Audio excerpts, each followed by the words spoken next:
Hi, I'm Phil Hall for Business Superstar, and this is Jonathan Siksay. This is the Gospel according to St. John. In the beginning was the Word, and the Word was with God, and the Word was God. He was with God in the beginning. Now, what does this have to do with business? Well, increasingly, a lot of business owners and managers are finding themselves a bit perplexed in terms of incorporating religion into the workplace. People like Jonathan wearing a cross to the workplace, other people coming in wearing a yarmulke or a turban or a hijab. A lot of workplaces, people would like to have Bible studies or distribute religious literature. And while the workplace is not intended to be a center for faith, it is part of the American experience now. It's even permeated the courts. If you remember the Hobby Lobby case from the other year, that changed how we look at the healthcare system. And that's a challenge for you as a business owner and manager today.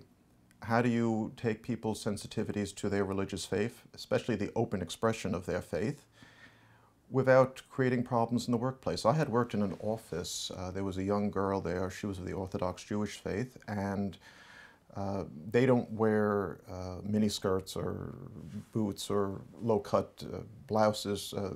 Women of that faith tend to dress rather modestly, and this young lady was dressed modestly, very nicely. I never gave second thought to it, but there was a manager in the office, and she berated this young lady, saying, "Why are you dressed this way? You should look more fashionable, a little more sexy, chic." And the young woman was seriously offended by that, and rightfully so, because it's, first of all, it wasn't the manager's position to be criticizing her fashion taste, and also the manager was well aware of her religious obligations to how she should present herself in public. So if you're going to see somebody in your workplace who is wearing a cross like Jonathan does, or like the young lady in that example who is dressed modestly, don't be stupid and make crude comments about that. Be sensitive to who they are and where they're coming from. But if people in the workplace want to have a Bible study, as we're doing here, or distribute literature, or ask to leave work for a bit to say prayers, that has to be taken into consideration too, so it doesn't disrupt the workforce. And also you have to consider there are people in your workforce who are probably anti-religious and would take offense at anybody, whether they're Christian, Jewish, Muslim, etc. It's a tricky situation, and it's something that requires a great deal of tact and sensitivity. But put your mind to it. I'm sure you'll be able to come up with a solution. Peace out.